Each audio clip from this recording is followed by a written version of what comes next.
My name is Bonnie B, and you are watching The Power of Perseverance. So we're going to bring some clarity around how these ketones and some insight around what these ketones can do for the brain.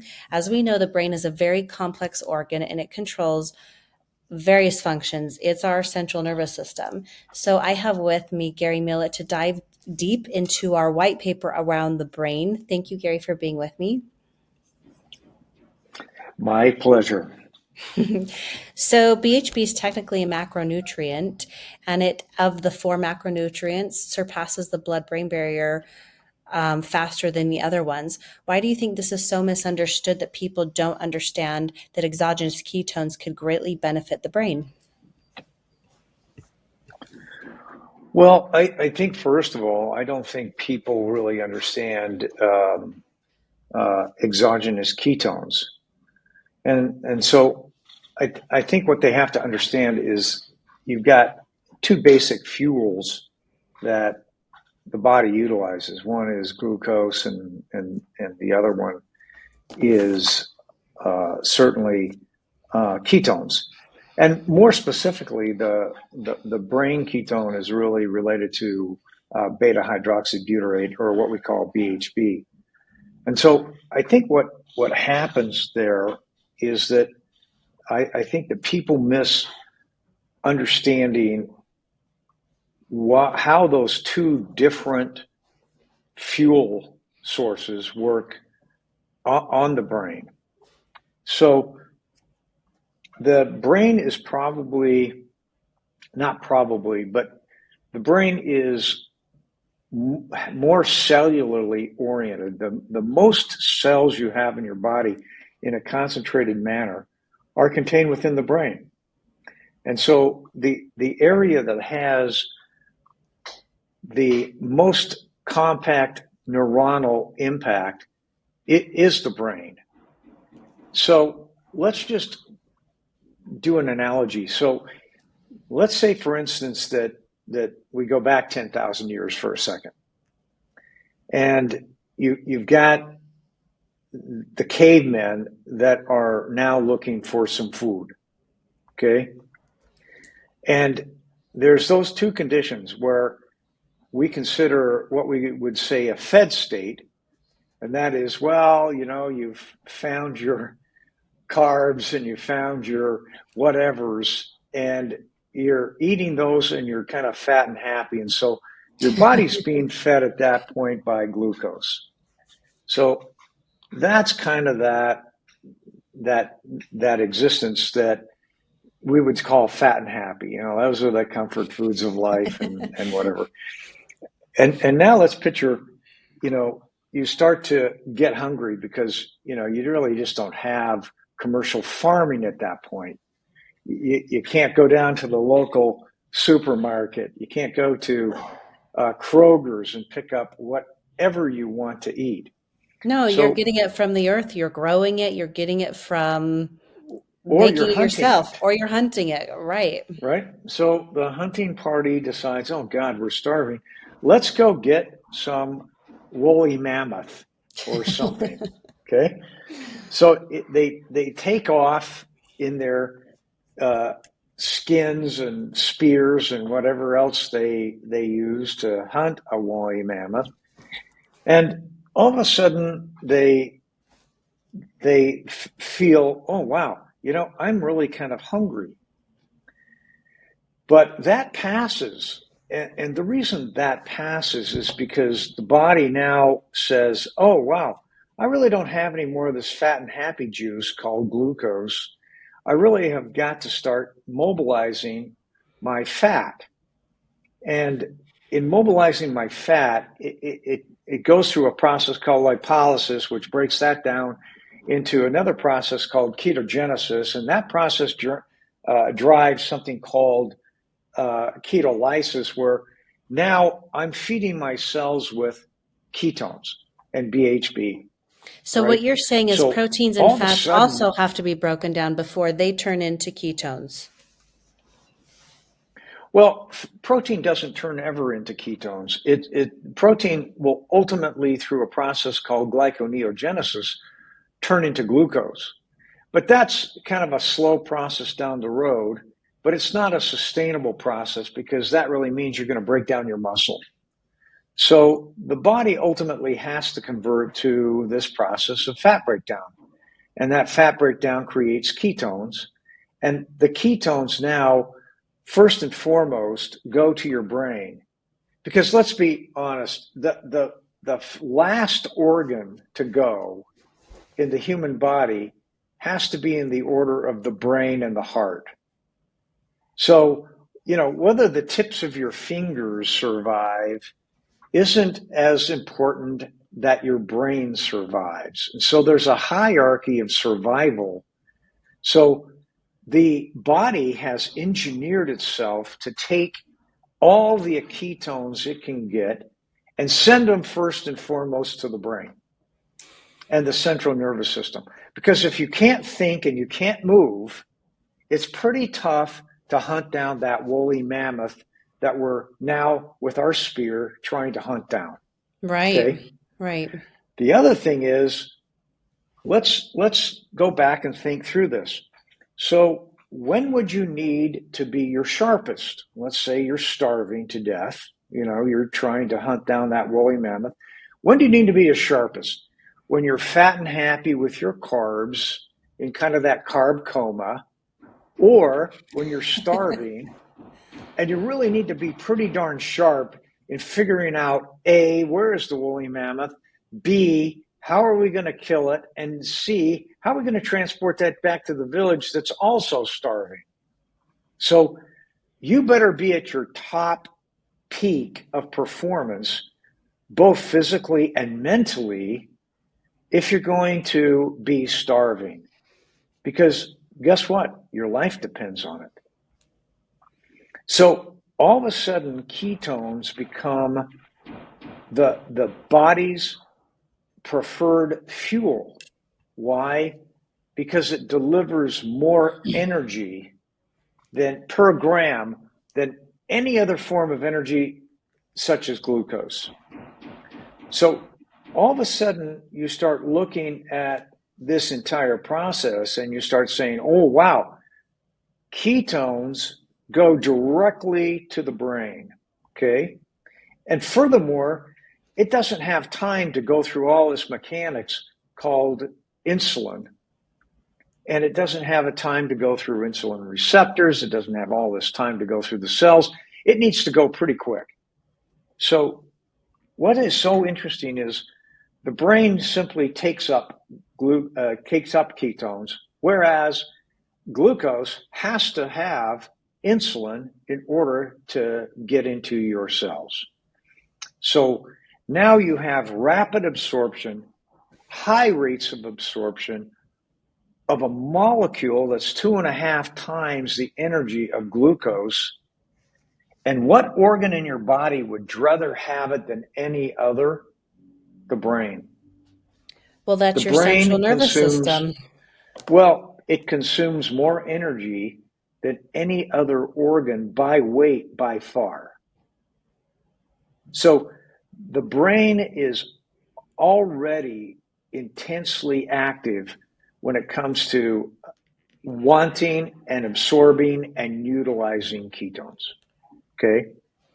Now, what's interesting about the brain is that you have some very, very unique aspects of the brain. One of them is fuel plasticity.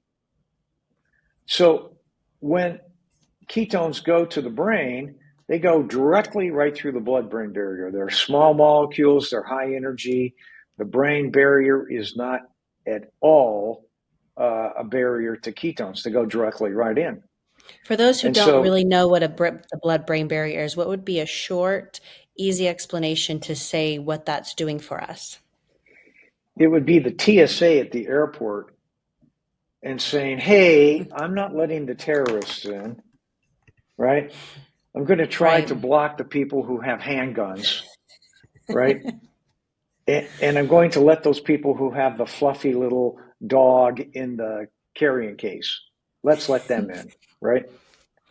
So The that would be gatekeeper, a it good sounds like. example. Yeah, So gatekeeper. definitely the gatekeeper. Okay, and they're also the blood-brain barrier is also very powerful in helping keep out viruses. So one of the interesting parts of that blood-brain barrier is its ability to determine what is acceptable and what isn't acceptable to allow in. Okay, Right. and so when you take a look at things like um, fatty acids and large chain molecules, those are not allowed through the blood-brain barrier.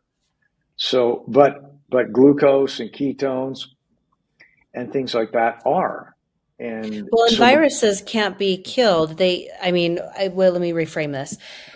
If you're touching on viruses, they can be managed, but they eventually have to be starved to die. Would that be accurate? And ketones can support well, that process? not not necessarily starved to die. They can be killed by your immune system. So your immune system can attack viruses, surround them, and kill them.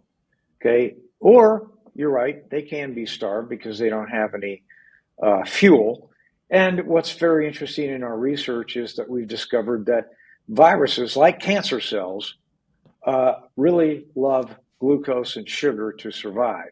So somebody who's really their body is functioning on ketones, they have viruses have less of a prevalence to multiply and divide than they do in a glucose fed state. Okay, but we've kind of departed a little bit from where we want to go with Yep. how do ketones really affect the The power of the brain. brain? So Yes.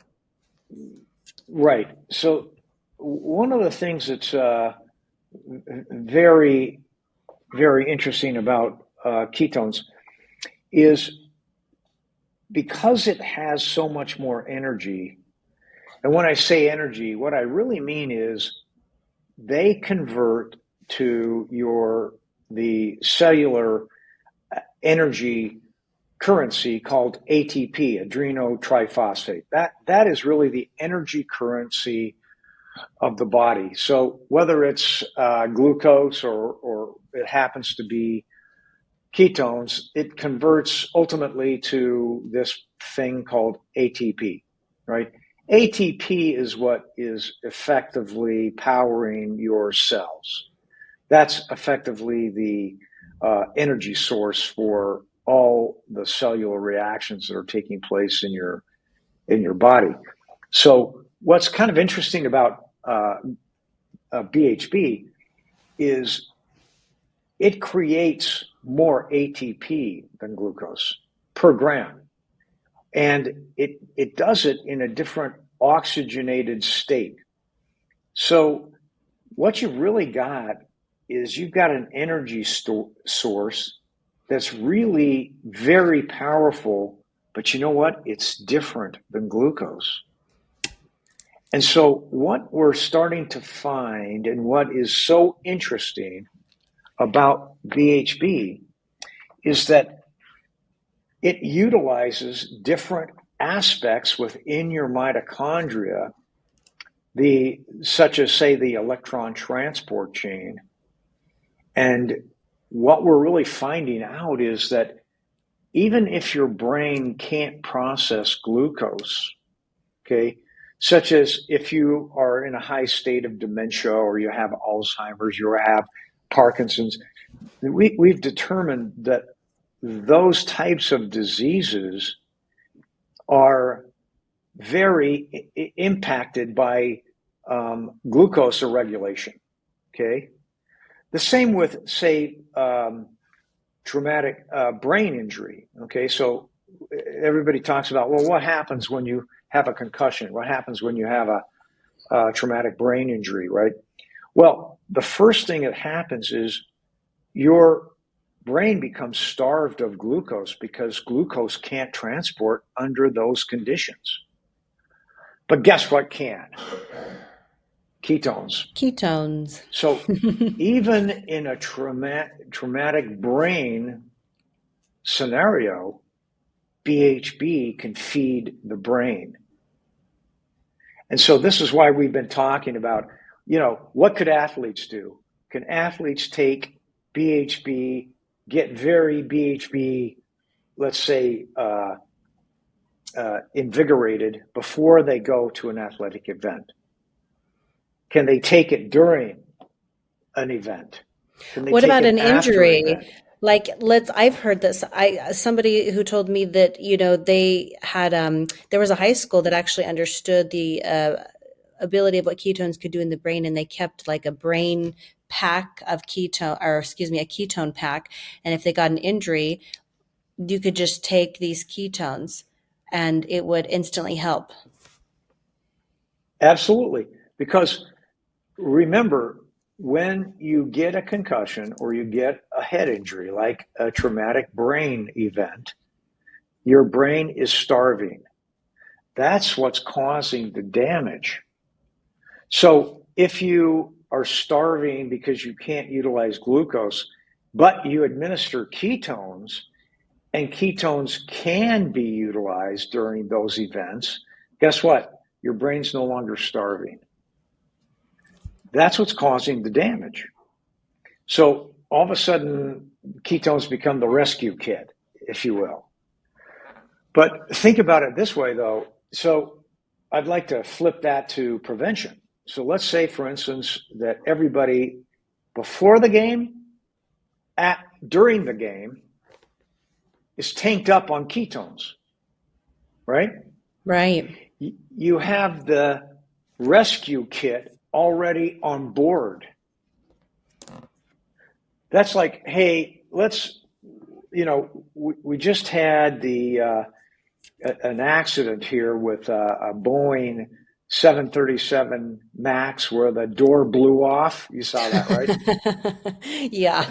You know, Yeah. okay. Well, if you were sitting in one of those two rows, that wouldn't be a very good situation for you, correct? No, that would be terrible. But so what had to happen is, oh my God, the whole cabin gets deprived of oxygen. So what would happen if the planes didn't carry oxygen? Well, Okay, then you're starved for oxygen. then those people on that plane, a lot of them could have some kind of a brain injury because they're starved for oxygen. Now it happens that the plane thing happened at 17,000 feet, so that they could fly down to 10 pretty quickly. But what if that happened at 40,000 feet? Those people could have suffered significant brain injury by being deprived of oxygen because of that event, right? Well, and back to your So football game, think it's like about it having this way. it's like having the EMTs at the football game in an injury versus having to transport to a hospital and losing that time with lack of ketones in your brain. So taking it to the Or airplane it's with the like, doors being ripped off. well, or having the EMT inside your body. Right. So if you, it takes time still, even in an airplane, to get the mask down, right? Put it on and make sure the kid next to you gets his on. But what if you didn't even have to put it on? What if you automatically already had all the oxygen inside you when that event happened? Then there is no time lapse. There is no event break. There is just that condition that keeps you going. That's the power of prevention versus the power of cure.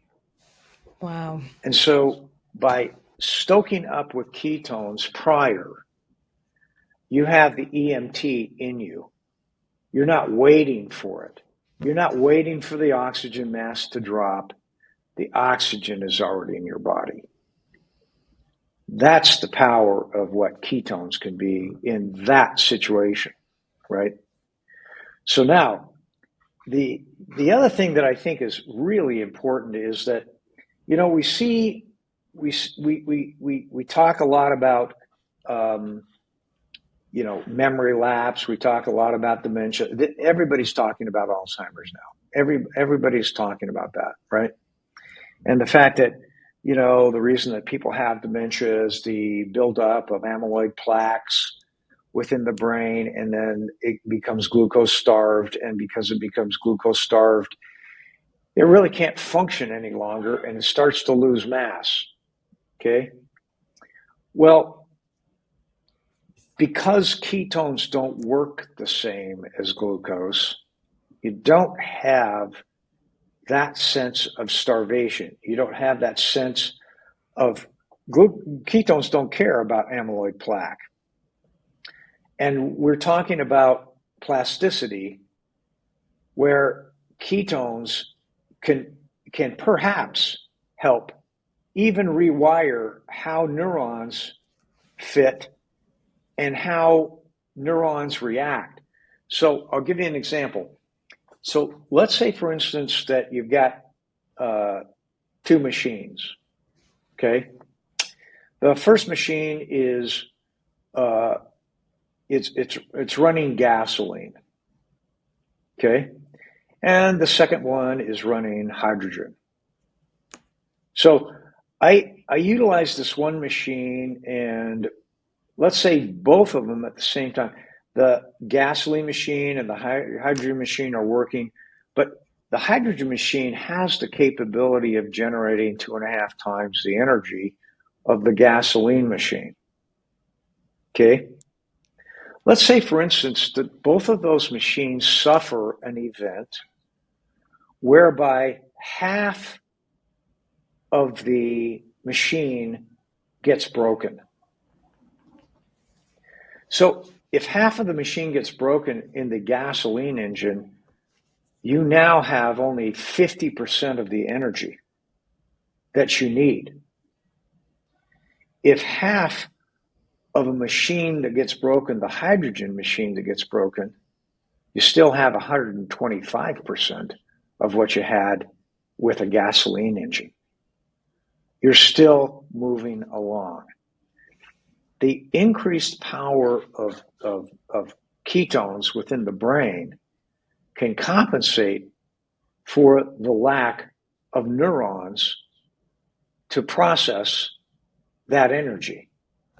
So the more energy that you can get out of a substrate, the less functional you need to be in order to still survive and still operate. So it's not just a one-to-one comparison. It's really much more than that. It's really a 2.5 to 1 comparison between those two energies that allow for things to happen metabolically that still allow you to function perfectly. And that's why it's so powerful, because the amount of neurons in the brain is so heavy. Okay? So that's one interesting scenario. Here's the other interesting scenario about ketones in the brain. Let's say, for instance, that your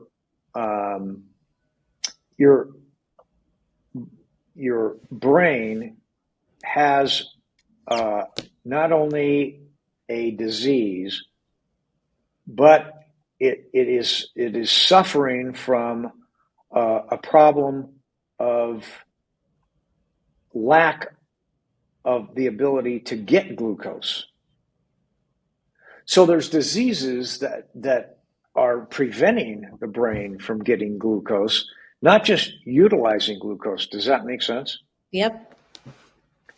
So diseases that either are preventing glucose from being used in the brain or preventing glucose from getting to the brain, right? Right. Can be mitigated by ketone therapies. That's what's so cool. Okay. So now, if we back up a little bit and we say, oh, all right, well, what damages the brain? So the brain is so intensive with cells, cellular damage. We hear a lot about autophagy. We hear a lot about senescence, right? And that's like premature brain death or death of cells. And autophagy is a cleanup of mitochondria, get all the junk out. So maybe mitochondria can grow back. Okay, we hear a lot about those topics now, and the intermittent fasting people are really big time in this area of autophagy. Like, how does that help me clean up all the junk that I'm accumulating in my cells? And senescence is, how do I prevent my cells from dying early? So two different topics, right? One is clean up crew over on aisle 7. That's right. Right. That's the autophagy people, right? Right. And Get it the out of your senescence body as people quick as you is, can. yeah, the senescence people is, hey, don't let your kid touch that glass jar because it can fall and break. Yeah, they want to prevent the mess on aisle 6. That's right. They want to prevent the mess on aisle 7, right? And the autophagy Right. people have to clean it up. All Yep. right. Yep. That's So a good analogy. is that good? I kind of like that. But here is what's very interesting is, what if you didn't have to create the mess on aisle 7? Then you wouldn't have to clean it up, right? And that goes into another topic we'll eventually hit on later, but just to say it, ROS, the less, and if the mess happens, having less of the mess. Oh, of course. So here's how I look at this with ketones. So one of the things that I learned in looking and studying the climate change that we're going through, right, is there's two problems we face, and it's not unlike the two problems we face in our own bodies. The two problems we face in terms of climate change is, one, we need to prevent carbon from being released into the atmosphere, correct? That's, we've got to Correct, slow right. that process down. Okay. But the next one is, because a carbon footprint has 100,000 year half-life, we've got to also figure out, how do we remove carbon from the atmosphere? True? True. So the two problems we face, by the way, environmentally, happen to be the exact same problem that we face biologically. And let me explain. So when you burn glucose, I want you to think of it as burning carbon. And when glucose is processed, it creates a series of things that we label reactive oxygen species. Now, what that really means in lay terms is that the more reactive oxygen species you release into your body, the higher your chances of creating cellular senescence, meaning early cell death. You're killing your cells because these, what they call these reactive oxygen species, are really singlet state oxygen, high energy, that cause a great deal of cell damage. Okay, so one of the areas that you exhibit in biological senescence is that you're killing off your cells prematurely, because basically you're producing too much hazardous waste, if you will. Okay, so that's problem number one, is how do we stop doing that? And then problem number two is, okay, so we have done some of that. What do we need to do to clean it up on aisle 7? Okay, because what we've determined is, because the cell life is finite. You only have so much time to clean it up on aisle 7 before that cell dies. Or, even more importantly, that cell becomes inefficient. That cell becomes half the power or a quarter of the power that it could be or should be. Okay? So, in looking at our environment problem, we got to clean up aisle 7. We've got to clean up the atmosphere. We've got to take something that stays around for 100,000 years and get rid of it. And so that's where this autophagy comes in, right? Right. So picture yourself as a cell, and you have all this junk in your yard, right? Right. It's And it's hoarding. just it's hoarding. It's everywhere. God, geez. And so you're sitting there, oh, geez, where's the broom? Where's the vacuum? And then what happens if you don't feel like doing it? Well, What if you're you don't have eventually going to enough? have an infestation of critters coming to visit your Well, you're going to your have more yard. junk, right? You can't Yeah. because you can't clean it up. You got more God, junk. yeah. So what if you don't feel like cleaning it up? What if you don't have enough energy to clean it up? What if you just don't, you feel so tired you can't clean it up, right? So eventually what happens is if you can't clean it up, eventually that cell dies. Because eventually you get so much clutter, you can't work. And so when you can't work, the cell dies. So by not being able to clean up your cells and or not being able to prevent cells from getting all that garbage and getting all that damage, eventually what happens is you get this very unique curve. And it's so strange because it's really weird in terms of humans, because other animal species, 90% of them don't die because of disease. But in humans, 90% of humans die because of disease. So those cells dying, are they adding to the disease? Like if the They cell are dies, they're, where does it go? well, more importantly, eventually you don't have enough cells to live. Think about that, right? Let's say you need 100 million cells to live and you only have 50. Sorry, you're not gonna make it. And Okay. the most of the, oh wow. So what happens is the primary thing we were talking about is the brain, and the brain, if you don't keep that healthy, if you don't feed it the right fuel and it starts dying, it doesn't really matter what else does. Because I can't imagine living 10 years longer and not knowing I'm living. Can you? No, that would be a slow death to me. That would be death. You just don't know it. Yeah.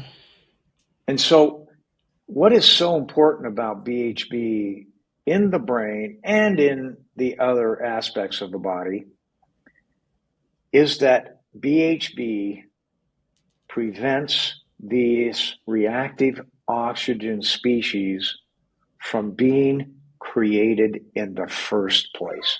So the first thing it does is it doesn't pollute.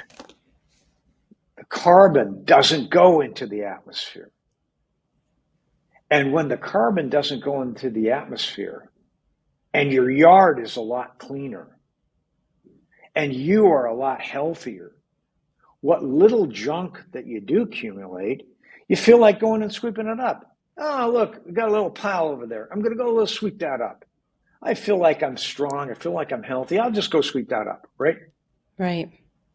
You keep your cells healthy, okay? So all of this leads into this concept that everybody's chasing today called longevity. I want to live longer. Well, do you want to live longer? Or do you want to live healthier? Or do you Yeah, want to that's a live, good way. Is it the quality or the long, right? the amount of time? Right? So Right. you got, there's two aspects to longevity. Then in one of them is the length of time you live, and the other is the quality of time you live. Correct? Correct. I mean, ideally, you'd like both. But if you Well, were to, yes, you would, but if you were to say, "Hey, do you want to live 10 years and have an okay life or have 5 and have the most intense, passionate 5 years of your life?" I I think I would want 5 intense years over 10 really rough, hard ones. and that's what all the surveys say too. Okay? All the surveys say the same thing, that they would rather live a quality life than a long life. Yeah. Okay? Now, what's very interesting is maybe if you can live a quality life, you can live a longer life because they go hand in hand. Okay? But if we're taking a look at the brain and we're taking a look at all of the things happening in the brain that that that control the body, then you have to look at the energy profile of what's going on there. Okay, so here's what we know. We know that as you age, that the number of mitochondria do two things. It decreases. So from the age of 25 to the age of 65, your mitochondria, the number of actual mitochondria in your body decrease. Okay? Where is that most profoundly felt? The brain. Well, your brain, because you said most of them exist in your brain. So when you hear these, as you're growing up, you hear these little like thrown out sentences like, don't do that. You're killing your brain cells. You're not going to make any more. It's actually some truth. There's a lot of truth to that. You get what you That's get. right. And then there. So then what's this thing about neuroplasticity? Can these ketones help with the neuroplasticity, or like, what does that even word mean? Well, neuroplasticity means that your brain has the capability of using either glucose or ketones for fuel. Okay, so it's essentially saying it's smart enough to say, "Hey, I'm going to use these dual fuels," but we're born with these set of amount of cells. It doesn't produce cells, and neuroplasticity doesn't have anything to do with. Well, let's go there. The answer to that is that that's not true. So if you think about your body, it's constantly creating brand new cells as other cells die. You don't get the same up. You don't have the same cells at the age of 10 as you have at the age of 25, right? Right, And likewise, you don't have the same number of cells at the age of 65 you have at 25, right. right? Why is that? You think about that, and of course, the easiest answer is, well, that's just genetics. We're programmed to To die. believe it's genetics. Well, that brings up a really good point why people think they Alzheimer's and dementia is just a byproduct, like that's just what happens in life. And throughout this whole entire conversation, you're saying from the moment we're born, even through ancient history, what has been the body and the brain really the preferred fuel source, what it reverts to are these ketones. And so if this was what was going on before all of the enhancements in highly processed food come into our life, why aren't we reverting to prevent these diseases that we brought into our life by incorporating these things that give us more ROS, that could make our cells die quicker, that bring in more diseases? And to your point, at 25, how many of those years versus 60 were we doing more damage to ourselves and killing them than we were preventing them from dying or helping them? Probably a lot more. And the introduction of the introduction of processed foods is an area of great concern. Okay, and it has to be an area of continued great concern because that basically is introducing antigens and chemicals and things of that nature that harm us, especially the processed sugars and processed carbohydrates that we so abundantly have access to. So let's go back to our a little analogy, okay? So at 25, you have probably the most abundant or close to the most abundant amount of cells that you're going to have in your lifetime. By the time you're 65, 75, 85, you have depleted the number of cells that you have. But you've also depleted the functionality of the cells you do have. So you've got the 4-point negative. The 2 points come from the fact that you don't have as many. And the other 2 point comes from the fact that the ones you do have don't function as well as the ones you did have. Okay? So what do you do with that? That's not a good formula for survival. That's not a good formula for longevity. Because that becomes spiral. That's mathematically going to happen. That's going to coast you into death pretty quickly. So what do you do? So here's what we found out. The body has the ability to build new cells. It always has, always will. Okay?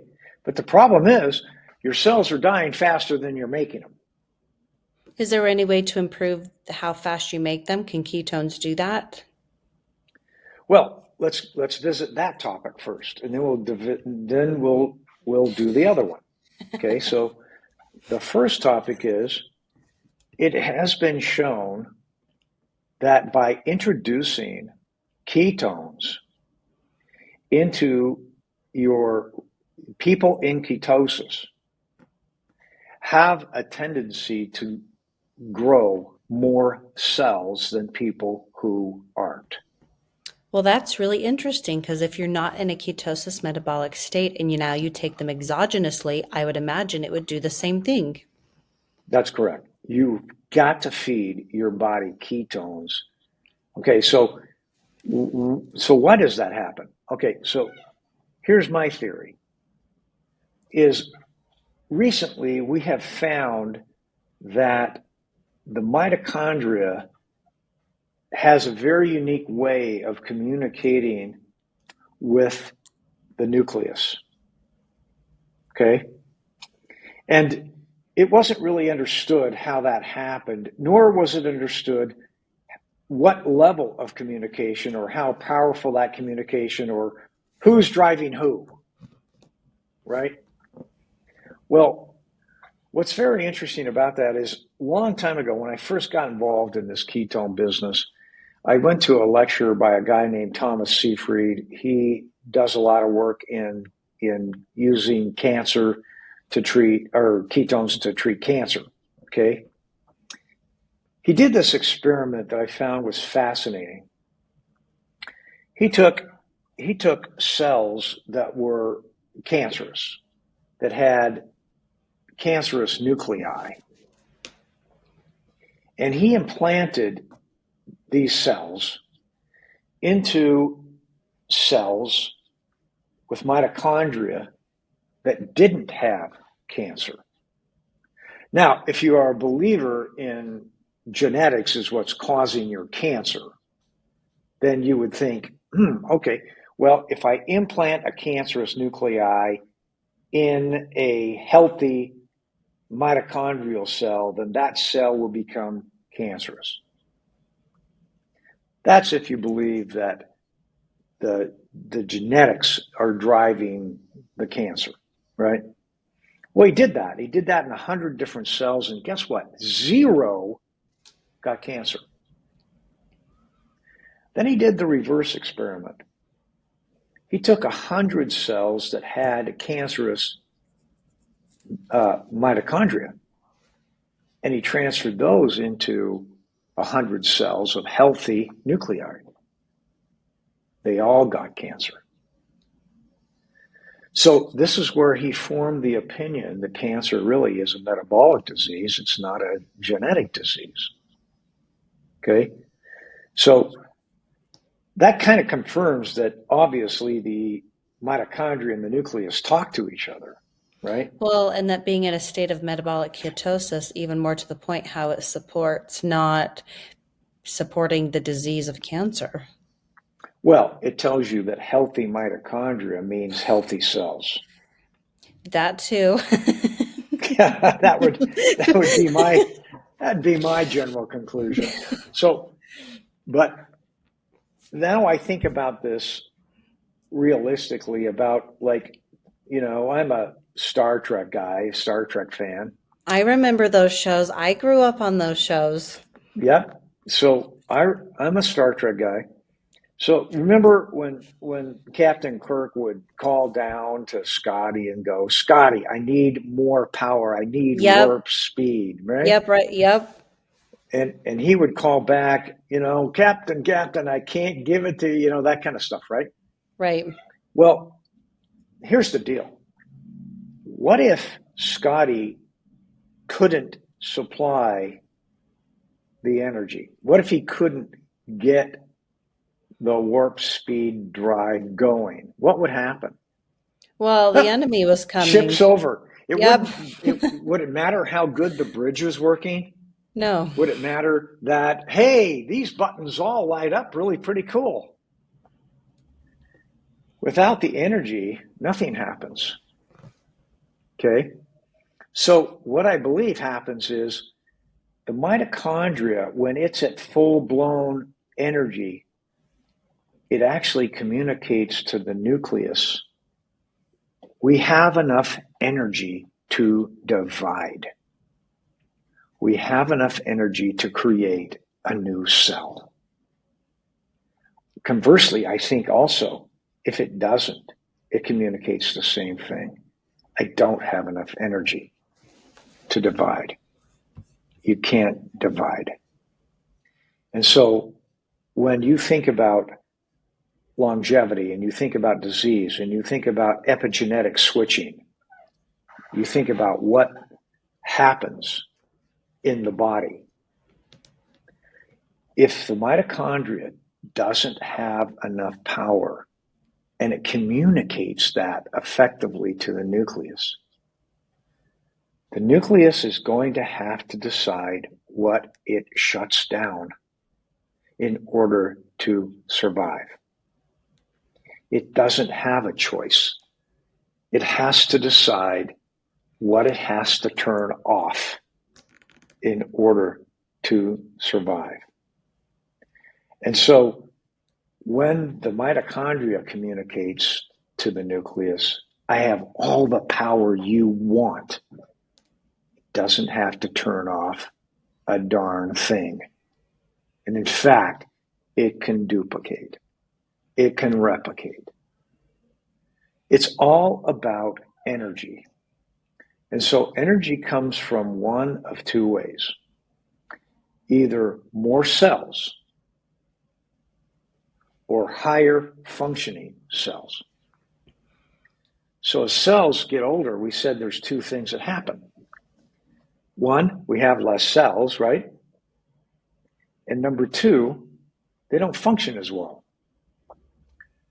Well, now let's introduce a brand new energy source that allows your cells to function at a much higher level than they've ever functioned. And maybe the cells that get to a point where they can function at a very high level finally communicate to the nucleus, you know what? We can divide and we build new cells. So now we have highly functional cells helping to build new cells. And it's only at that point that you will reverse aging. That's how important BHB is. That's how important ketones are, because glucose isn't making it happen. If glucose is making it happen, we'd have a whole different world than we have now.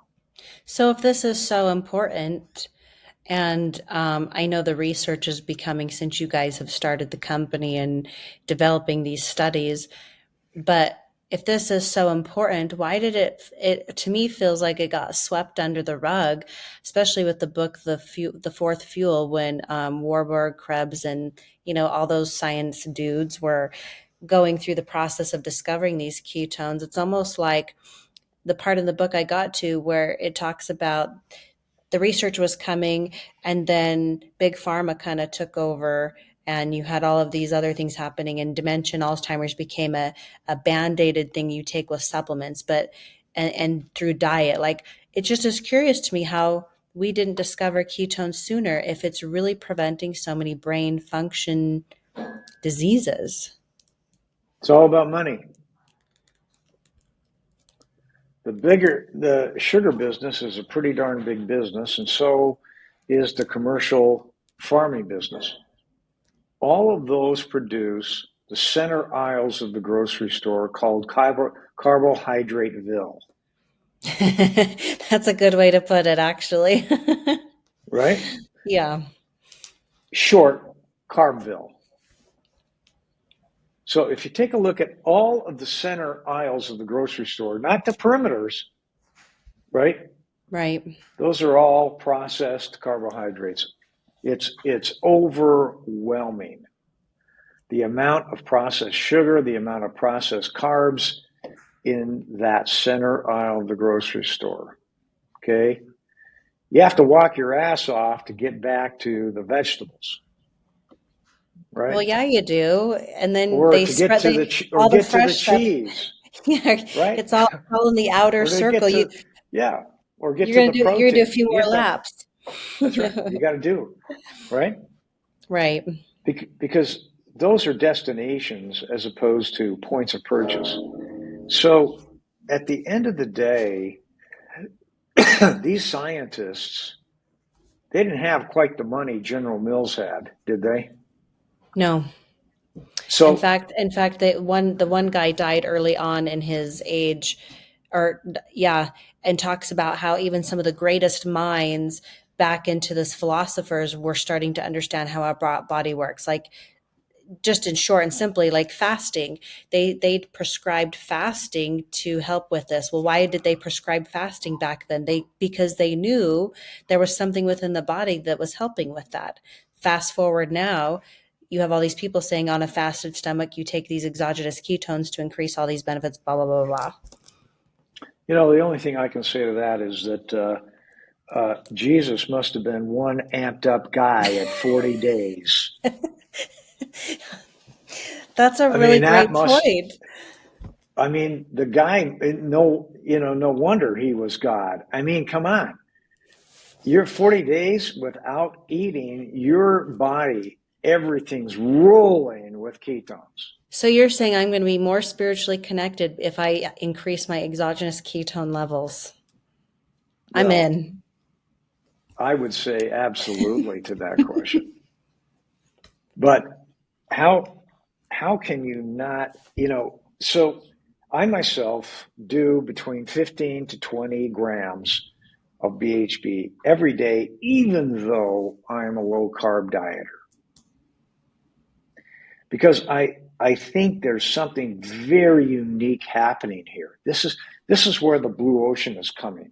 Okay, this is where the world will discover the magic, and that is, what can ketones do? So if ketones in a ketogenic diet, which are helping you survive and hunt that woolly mammoth and stay focused and stay positive and stay uh, appetite suppressed, right? If they can do that in their normal course of starvation, what can they do in a fed state? Oh my gosh, supercharge. What can they do when you add more? What else can they do? What other things can they signal to your body? What other things can they prevent? How much more of your immune system do they trigger? How much more Alzheimer's can they prevent? How much more cancer cells can they destroy? What, if you really think about it, There shouldn't be a single person not taking exogenous ketones. No, it's not a supplement. It is, like you said, it's a macronutrient part that should be part of your daily regimen when it comes to, okay, if I have breakfast and eggs in the morning, everybody thinks breakfast. What do you think breakfast? Eggs, pancakes, cereal. Well, why wouldn't you think of ketones as adding into what am I going to have first thing in the morning? I'm going to have ketones as I'm not necessarily a meal, but I hate to say supplement because I feel like that's secondhand. But it's almost like feed your body to put you in that metabolic state and then keep you there and supercharge it. My favorite line from the song White Rabbit by Jefferson Airplane was the line, feed your head, right? That is the line that every single person who's listening to what we're talking about should adopt. BHB allows you to feed your head, and you should do it every single day. I like that. To conclude on where it comes from the brain, we jumped into a lot of science, prevention, Alzheimer's, all the different parts of the brain.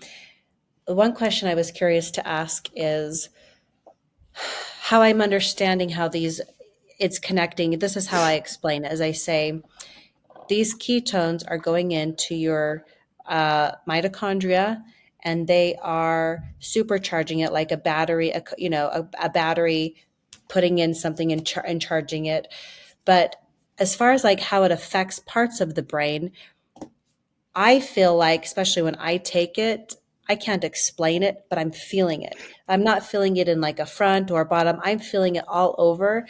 And it's not like a tingly, it's not a high, but it's almost like this intense focus to where everything like a Tetris game is falling into pieces and the puzzles just clicks together.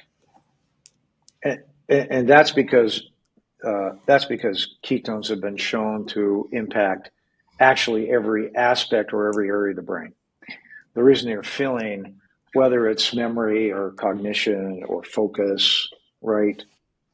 Right. So you're saying Those it's supporting all each of it, the hippocampus, the cortex, the striatum, the thalamus, all of it. yes. It's not. I don't like these guys over there. Those cerebral cortex guys. I'm not going over there, right? It's not like that. It's really share the wealth. So BHB has a different impact on each center of the brain. Why? Because each center of the brain has a different impact on you. So its effect on the appetite suppression center is because that's the appetite suppression center. The reason it has an impact on your focus because it affects the center of your brain on focus. It is essentially aiding the ATP in every segment of your brain. So whatever is going on there is improving unilaterally because of BHB. It's not it's a share the wealth molecule.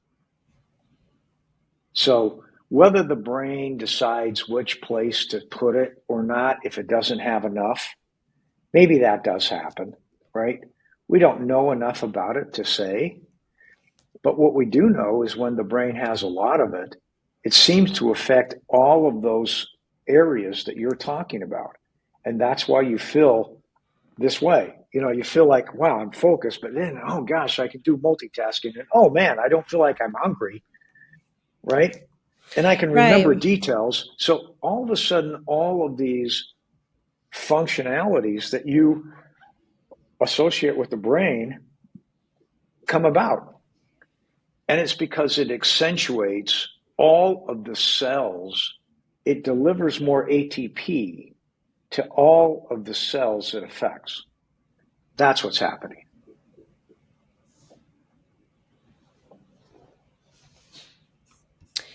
Is there It's all any? about energy. If you really if you get right down to it, right? And is that any different than our planet No, right now? no. It's all about energy, right? We're waiting for something to come along like hydrogen fusion to save our ass,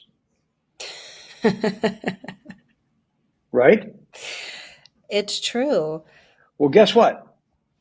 BHB, exogenous BHB, just came along to save our ass,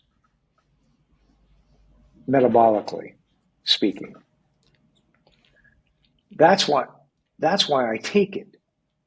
You know, for somebody who's low carb and you're producing ketones endogenously, to take that much BHB tells you something. It's because BHB, when delivered in a fed state, delivers more than you expect. That's why it's preferred for your brain and your body, because then your body gets to utilize what I'm hearing is the glucose efficiently and the brain's not starving. So I almost feel like they're not fighting over fuel because the brain's getting more of what it Dual needs. fuel, you know, Dual fuel. being able to take BHB in a fed state is giving your body the opportunity to do dual fuel. Never in history have you been able to do dual fuel, because regardless of the fed state of glucose, ketones get absorbed fully. That's what's the beauty. We're finally to a point of science where ketones and glucose coexist, and finally to a point where one is going where it should and the other's going where it should. That's the beauty about exogenous ketones in a fed state. It helps the brain first and foremost. But to what you're pointing out is it allows glucose to do its job properly in the place it's doing it. Those two fuels have a very interesting synergy if used as such. It's not all of one and not all of another, because your brain still has to have some glucose, and it does have 52 different pathways to make it. Well, that's a beautiful word to use, synergy. It's having both of them. So it's getting rid of the idea that people have that, oh, I only take exogenous ketones for a diet. No, back to your point. You want to take this for your brain. So when you eat other foods, especially most eating high processed foods, which you don't want to have, but they do, your body will use those differently and you'll have less of that in your brain. Well, you know, I don't want to say forget dieting, you know, albeit I'm going to say forget dieting. If you Well, I really guess, think about, yeah. if you really think about what is the ultimate utilization of BHB, it's everything you want your body to be. And guess what happens when you feed it BHB? You get it working in a way that it starts working for you instead of against you. So, you know, when we did our weight loss study, the most interesting part about that was we really took a big challenge on that. We said, you know, we're going to do a zone diet, which is 50% carbohydrates, more or less, and some protein fat, right? So, and we're only going to reduce, we only told people to reduce 500 calories, which is like nothing on a weight loss diet. Now, the results come back after administering 5 grams twice a day of BHB. They actually only reduced calories. They reduced their calories 300 calories, right? But they lost a lot of weight. They lost a lot of fat. So the weight they lost was fat. But what's so interesting about it is none of them ever felt they were on a diet. Great focus, good concentration, never hungry. That isn't a diet, that's a lifestyle. So when you feed yourself with BHB, you don't have to worry about being on a diet because the appetite suppression it creates puts you in a state that you just aren't hungry. And I've said this about a million times, so I'll say it one more, 1,000,001, right? Right. When you're not hungry, you make the best choices of what to eat. And when you're hungry, you make the worst choices of what to eat. And so it all parallels itself. The more you're in a fed state with BHB, the more you don't really want to eat, and the better choices you're going to make. And you're going to make better choices towards not processed carbs, not processed sugars, to reducing your carbs, to eating better. And that's going to further advance your lean muscle mass and further reduce your fat mass. You're going to improve your lean to fat ratio. You're going to change your mind, your attitude. And you're not going to make food, okay, your God. You're going to be able to be, hey, I don't have to eat at noon. I don't have to eat at 6. I can only eat when I want to eat. And then I'm going to eat what I should eat. And by doing that and continuing to feed yourself with exogenous ketones, you're going to change your life because you're going to change your fuel. There's no way to change the way you metabolically operate until you change that fuel. The basis of longevity is taking into your body the absolute best fuel. And the best fuel you could ever take into your body is exogenous ketones. That's going to do nothing but help parlay every aspect of what we've been talking about today. Every single one of those aspects is going to improve. And so eventually you enter a lifestyle. And that lifestyle is one of healthiness, high immune system, low inflammation, and hopefully a functional, highly functional life for a long time. That's the benefit of supplementation of exogenous ketones every single day. I love this conversation. Like, I can't wait to do more of these. Thank you. Like, I eat this stuff up. I'm such a nerd. Like, I'm reading a ketone book, and my kids are all, can we read nighttime stories? And I'm all, yes, go find a book. And they're like, you don't have anything cool, like good. It's all nutrition or it's self help. And I'm like, oh, well, let's read some self help. And they're like, our mom is so lame. But I think it's because my personal experience when I was no carb to very low carb, how I felt, and then taking a product and having more balance in my life through one of the most strenuous times of my life, post divorce. Here I am, like trying to put my life back together, deal with the trauma that I've been through and all of the emotional turmoil. And I literally, the disciplines that I had implemented, I just had like let everything go. And I just remember for me personally, taking exogenous ketones and having formally been told that I had ADD, my thyroid wasn't working, all of these things that the doctors wanted to band-aid, and just taking the product truly saved my life in that way, where it reduced my anxiety to allow me to get an emotional grasp on being a new single mom. It put into perspective, like I wasn't emotionally eating because I was taking care of myself. Like it really supported so many dynamics of what I had in my life.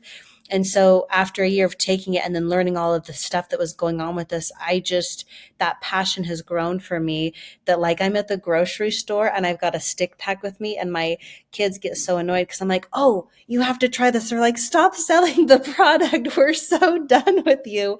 But I get Yeah. excited for these conversations because each time we talk about it in a slightly different way or different way metaphorically. And what it does is it just puts another level of language to hopefully like a testimony that it hits somebody and they go, gosh, I think I'm going to try that. And so, yeah, I love it. So thank you for your time. Thank you. Thank you for listening to today's episode. If you like what you heard, please share it and help us keep the conversation going. We can't grow without you. So thank you in advance for your support of Power of Perseverance.